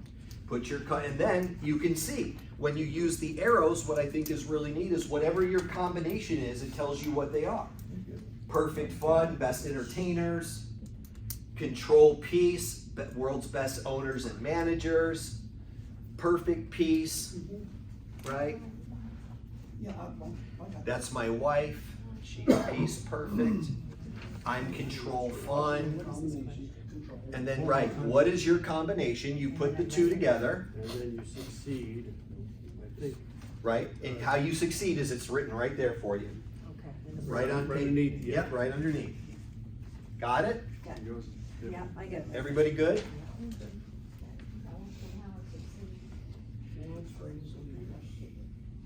And we have, so, and what is your yep, and then that's 1A and 1B on your worksheet. That'll take you, and then we'll eventually we'll get to number 2 next. But right now, we're just figuring out step 1, A and B. And it's all on pages 14 and 15, right? We good? Now, I thought it would be fun just for a moment to sort of show you guys. So when I came back from my deployment 10 years ago, I was 164 control and 138 perfect. I was a maniac. Control perfect, as you can see, right? If it tells you control, world's strongest willed people. Man, you couldn't get me to bend on anything, man. I was just, it was just my way, the high, and I was scoring huge numbers. 168, 138. Those are super high numbers, right? There was no flex in that. So now, 10 years later, I retake it. I come back from another deployment in 2022, and I'm at 119 control, 115 fun. Now my perfect has gone away. My control has settled, but I'm still really strong. 119, 115 means I can go in between either country.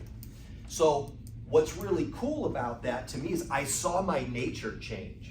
Is that, man, I didn't care about stuff as much as I used to. My kids are now older, they're grown, I'm a little bit more relaxed. Things don't have to be as perfect as they used to be. I realize perfect is just sort of something that's pie in the sky, right? Perfect's in heaven, man. It's not on earth, right? I mean, that's just the way I see it.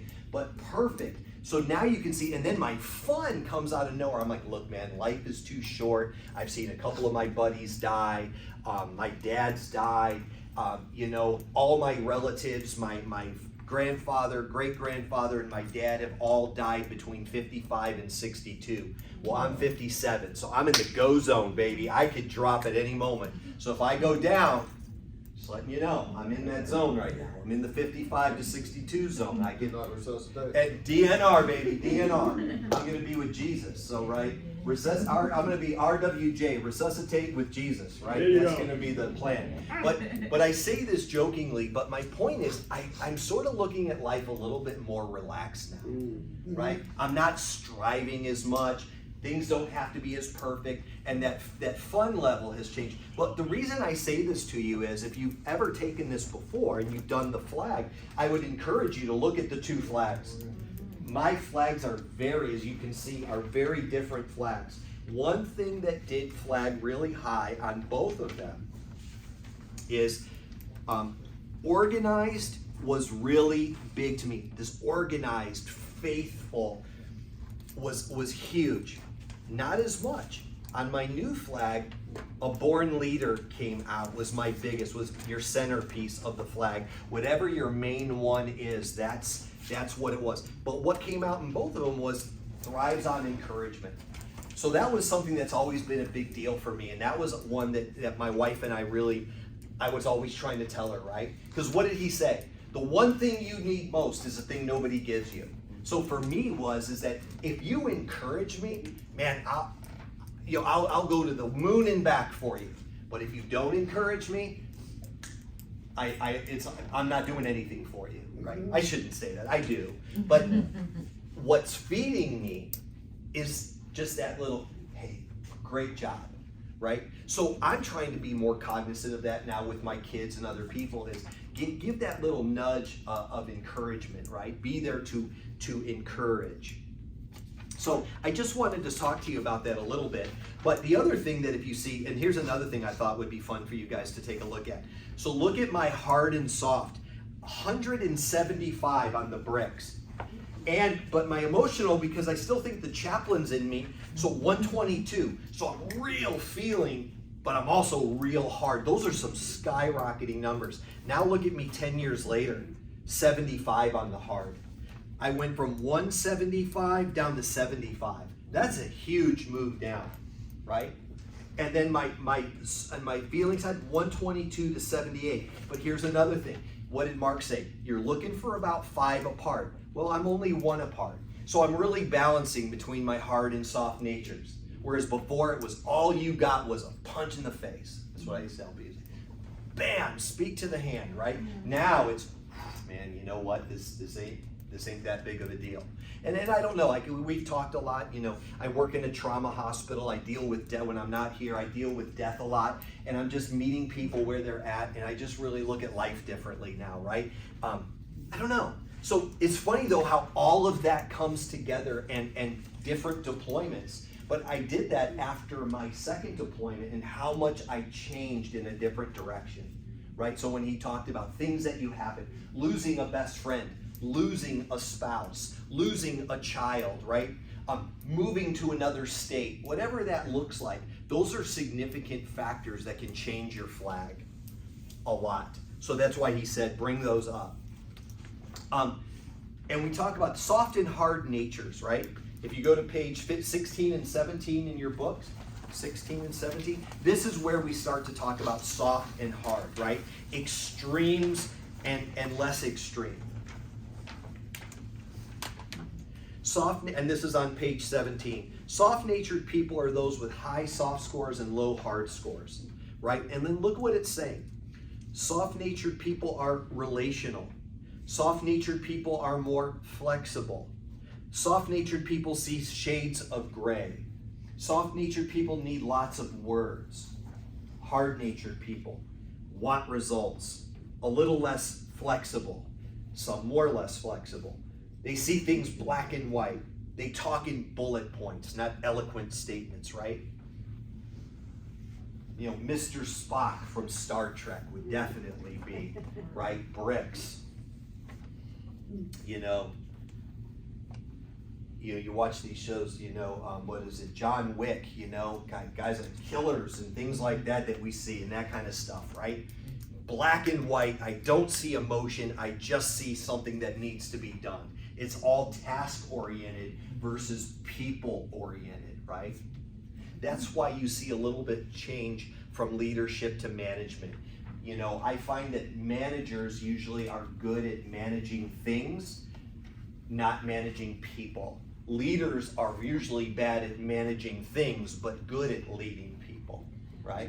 So like coaches, like Phil Jackson was a great leader because he could take all those big personalities and create a championship team. You put the wrong guy there who can't lead that, you are not going to manage those personalities. You have to really learn how to lead them, right?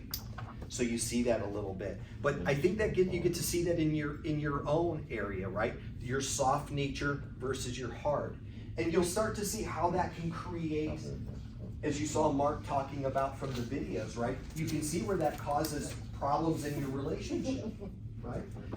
If I'm a 178 on the hard side, listen, that's what I'm leading with. I'm leading hard. Get it done, get the task, right? So look at your scores. Like he said, if you're over 100 on either the soft or hard, you're making a bold statement, right? That's a strong response if you're there.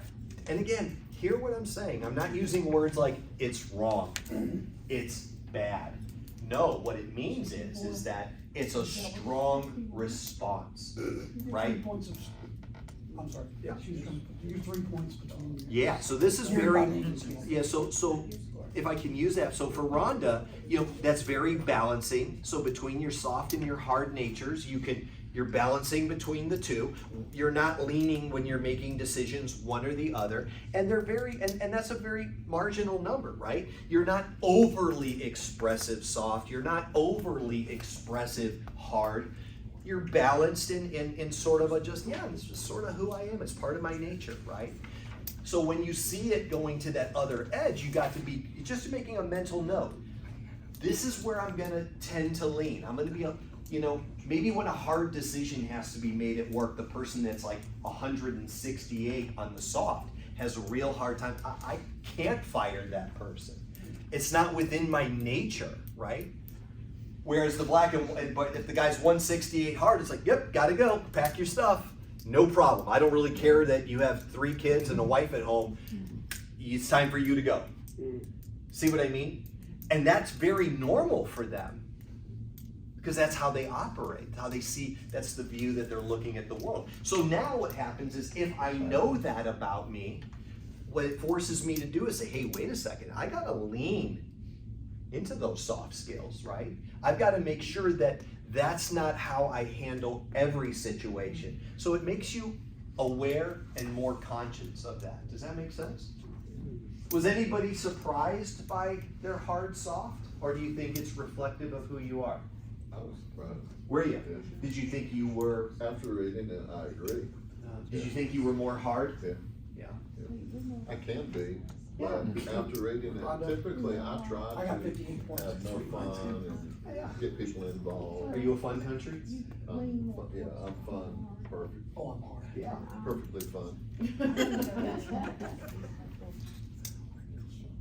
So The other- pretty strong, but yeah. These are all balanced, those 3. Yeah, of course.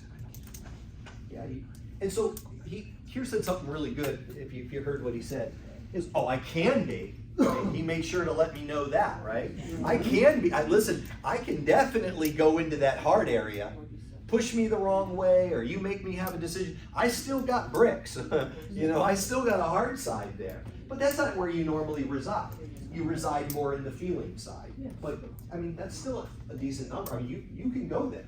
And that's sort of how it is with when you're very balanced. You can shift between the two. If I gotta be hard, I can be hard. If I wanna be more feeling, I can be feeling, right? So that's just in that balanced area. Mine is typically something you wouldn't expect. I sit back and I don't say anything until finally I get up and go, hey buddy, you gotta go. Right, right. Because then there comes that time when you've gotta be and use the hard side, right? Hey, Scott, Yeah. how do you say? Uh-huh, right. So this is you? So can I speak to it? Do you mind? So Sophia she's really responsive, right? So this is a strong reaction. 191 feeling, 144 hard. So you're strongly responding to both sides. So that means you're feeling and having intent, it's very intense, and but you still, because of it only being a difference of 47, Well, this is perfect. you're very much still in the feeling lane. You're in the blue, right? So you still lean here. That's just strong. And here, these are big numbers too. So what it's just saying is that you're making a very strong 200 piece, 156 perfect. Those are high numbers. So you're just showing that you're very strong in picking out those traits, right? Not wishy-washy. No, definitely not. And so that's just what I see in that is that you're just very, it's a strong response to that. There is an emotional strength too of when you're picking that much and you're hitting 200, that's just a big number, right? And again, not right or wrong. And then but again here, she still leans to this side. She's not here where she's below 100 and you're only 10 points apart, right? That's a way different response than that. And it's really just how you selected things on the page. What's yours? Where's your good? our flags are the same. Right, again, but a lot more balanced, under 100. To me, this is more of balanced nature, you're operating between the two, not as strong of a response. Here, 100's a strong response, but you're just coming in over the 100. Yeah, or you could pretty good. Sophia's coming in a lot stronger on that from what she selected. Okay, you need to put, And both piece perfect, yeah, where's your lip? both faithful. So you guys have a lot of similarity Soft? in your personalities. 61. We are. Right, At the bottom. right. But I would say that the stronger personality that I see on paper is you, because you're coming in very strong with the way you're, by what you're selecting on the, during the inventory. So he's probably. Where's your other one? Yeah. No, that's, He's easy to deal with. huh? Sounds like he's easy to deal with. See, she's arguing. Well, remember, she's very high on the feeling stage, No, where's your? right? She's responding very strong on the blue side. Makes sense? Okay, let's go to step 2, which is on page 19. Page 19. And if you look back just one page on 15, it talks about what a balancing person is, right? Balancing people are those who vote highly for both soft and hard traits. So even in a Sophia, she's still a soft-natured person. It's just that her gap between the two is large, but the way she responded at 162, so her feelings are gonna look different than another person who's at 62 in blue, right, in the feeling component, right? That's a difference there. One's a lot more stronger reaction, right? So the difference between you and her, she's feeling a lot more strongly than you are. But even though you're both got blue traits, you're both on the feeling side over the black and white brick side. So, page 19. Take a look back again at your nature. Step 2 on your sheet, on your little worksheet that you've been given. And then you write your nature. Are you soft, balancing, or hard? Remember, unless you're within 5, you're not balancing. You're either your blue or your bricks are higher. So you want to circle whether you're soft, balancing, or hard, and then choose the language that's under it on page 19. So if you're soft, you're going to fill in the line by saying, creating better results through better relationships. If you're balancing, you're going to write accomplishing results by balancing relationship issues with logic. And if you're hard, achieving results in a logical way. Does that make sense? You got 3 options there that you're going to write on step 2.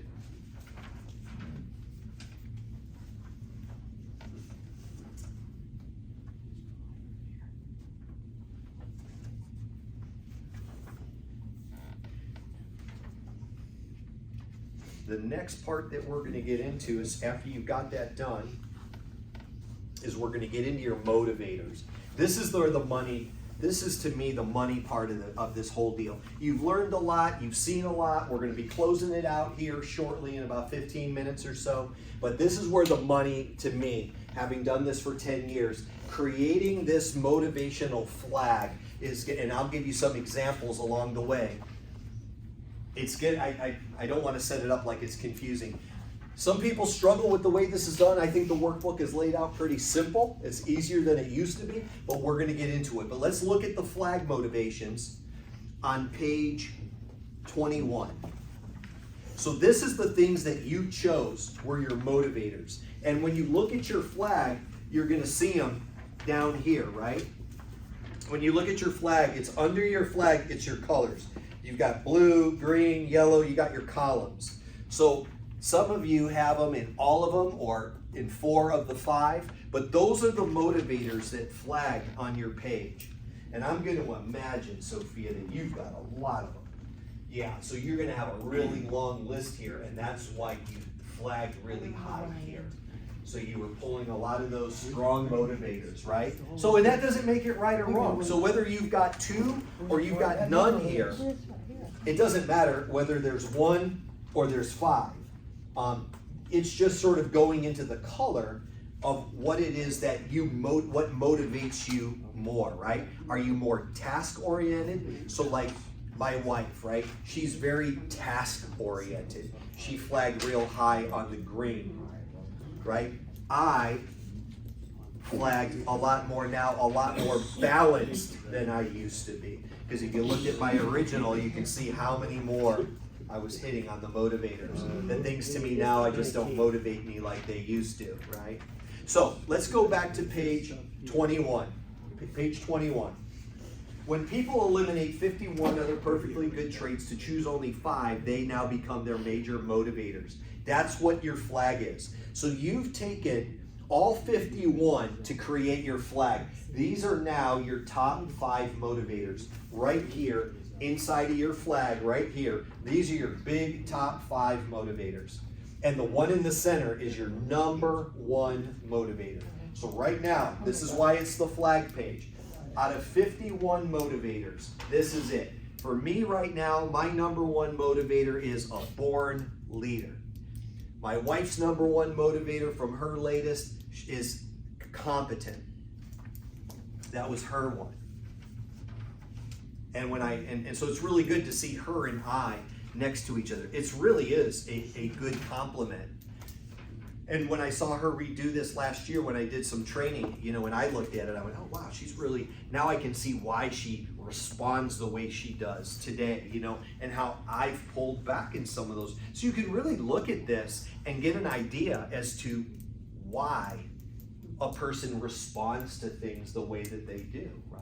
What do we list after E? Not yet, we're getting there, because this is gonna be the money here, right? And I don't want you to get too far ahead of me, because this is it. So the first part is A in this middle? Is that what you're For talking what? For where? For Oh, where? no, don't fill those out yet. about? Okay. We're getting there. No, we're getting there. We're getting there. Oh. Don't go, all we're doing right now on 21 is reading them. Let's go to 22. Now we're gonna get to that step 3. We're gonna get into it. Okay? So remember what it's telling you to do is understanding your top 5 motivators, how you succeed. So here's, if you look at this page, I want you to sort of go with me because you're gonna do this on A right below it, right? So just listen to where I'm going with this. The first thing you're gonna do is pick the motivation, your first motivation. So, for example, you can sort of see they're putting it in the workbook for you. You can see they gave you an example, right? On page 22, they give you an example. So they take the motivation, faithful. You write that down on your motivation. So whatever your number 1 motivation is, you go down to A and you write it. So yours is sincere at heart. Loves people. Yep, so you're gonna write that down there. Whatever is in that center flag, you're gonna write that down. So for me, it's a born leader. Does this make sense, everybody? Do I do these 3 too, or just the? No, I want you to use, not yet. We're gonna get there. You're getting ahead of, Irene, you're ahead of me by Well, 1. where do you want me to write the? I want you to write, so Right there. your first one is thoughtful. So I want you to write thoughtful right there. Oh, okay. That's your motivation. I got it. So whatever is in the center of that page, that's your motivation. Make sense? Okay. Now, here's where you get to have more fun. Under the definition, there are now 3 words underneath that core motivation. So for you, under sincere at heart, you have 3 words, right? Thoughtful, genuine, compassionate. I want you to pick one of those 3. Which one of those 3 stands out to you the quickest? That you go, that's me. Whichever one of those 3 under your center motivator, write that down. Okay? So, I'm going to stay with you, Rhonda, because we're doing this together. Which one of those are you picking? Genuine. So now I want you to do this. She picked genuine. So now, whatever you picked for that definition on that line, because you got to pick one of the three, right? Right. Write that down. Now, go to the back of the book, and look under genuine. Or for you, Ronnie, it's whatever. Whatever you pick there, go to the back of the book, and you'll see it. So, Rhonda, you're going to see genuine. Yeah, keep going. Keep going. Now you're going to go to the G's. Yep, in the appendix. You're going to now be in the appendix and look under the G for genuine.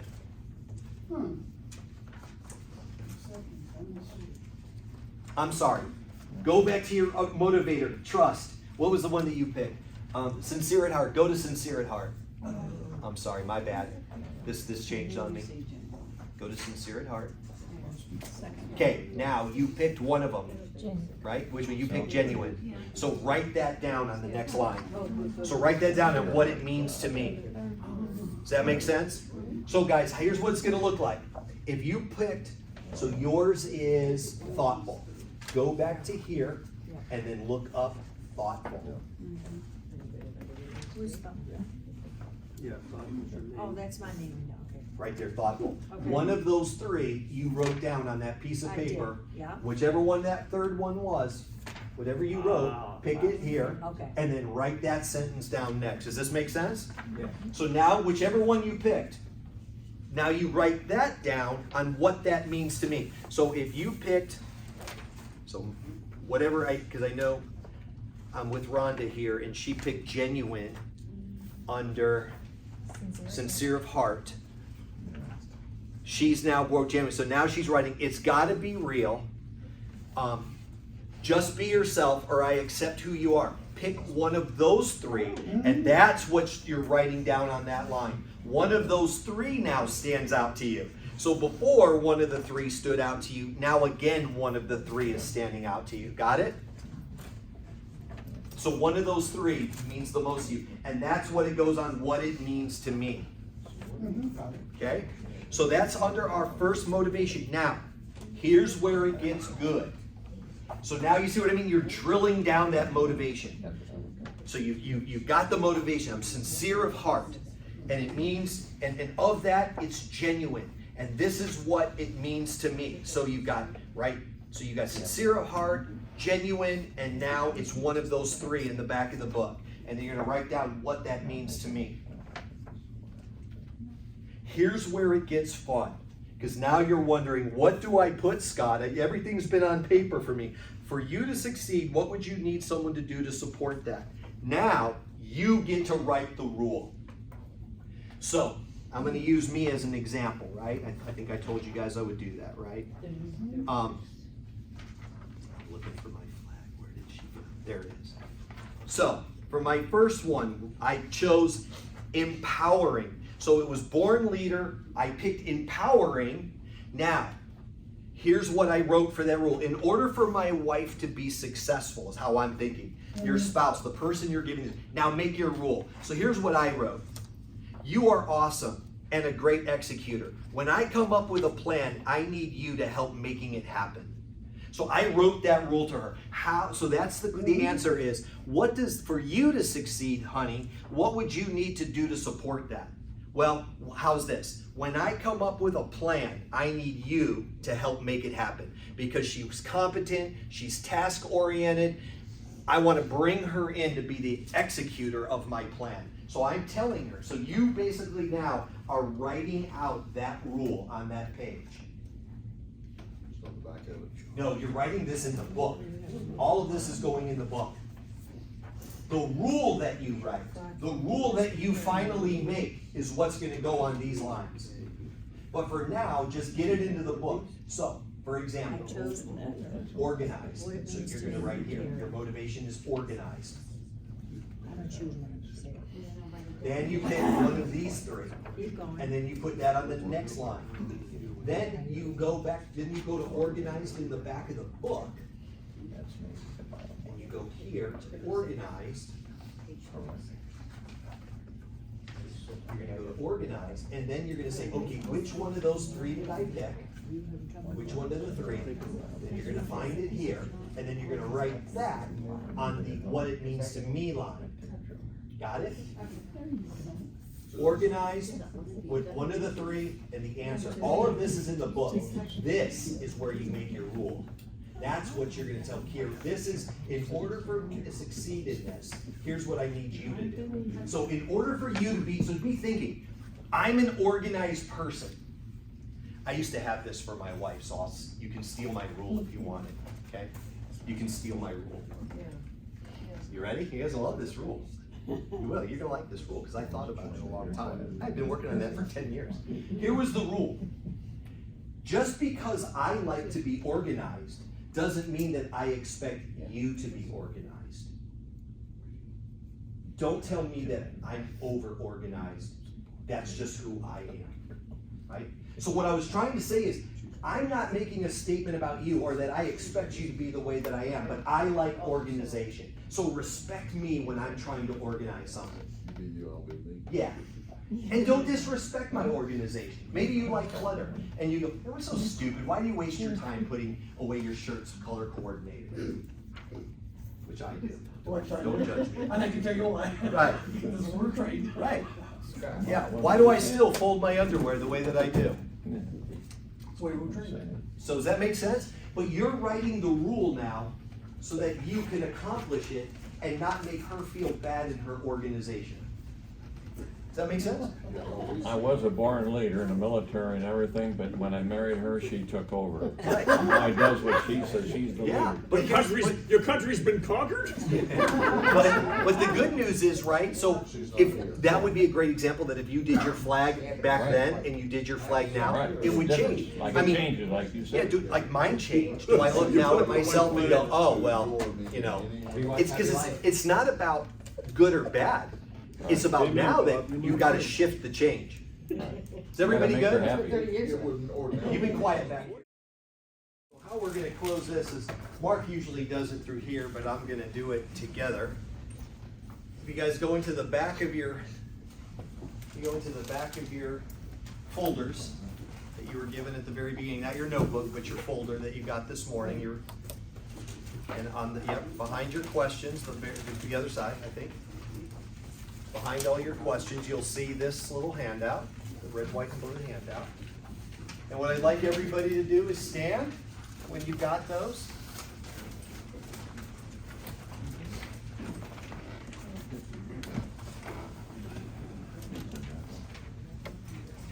You got those? It's the last sheet, other side.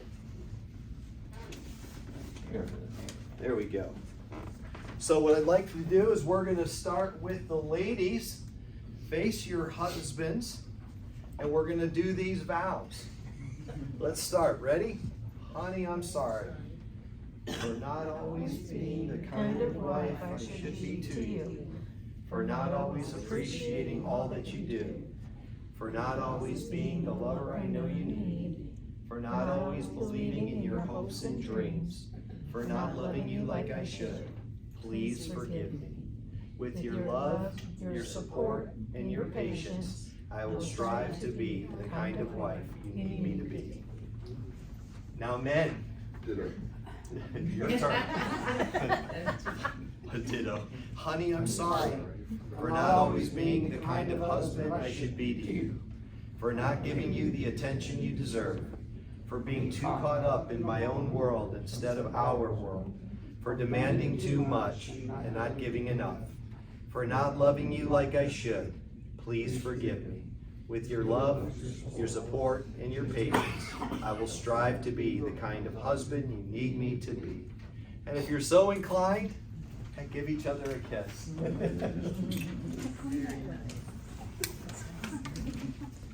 There we go.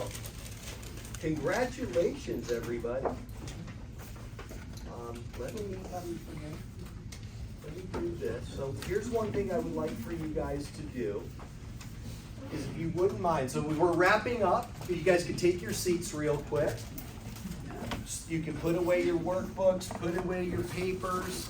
If you still have one of these, the electronic consent forms, just leave them on the table and I'll get them.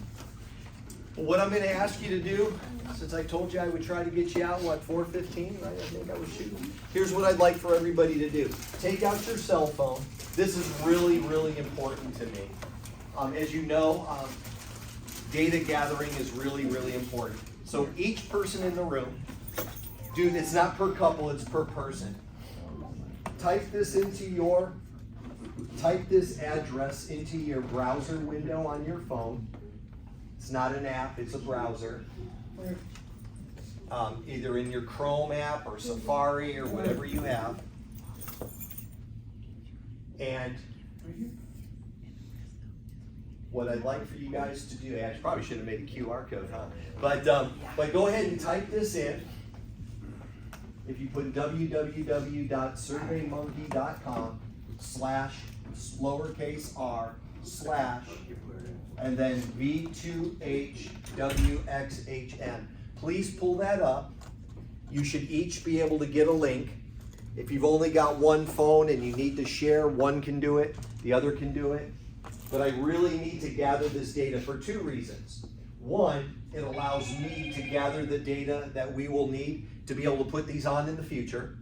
And the second is I really need it because I'll be compiling the data for my project, right? So it really will help me. So I want you to be brutally honest, what you liked, what you didn't like. I asked some stuff, and quite a few of the answers are gonna have comment boxes. So I really want you to expand, you know? What did you take away from this? What specific things did you learn? Do you think this would help veterans, you know, with making more healthy marriages, right? Whatever it is, please definitely.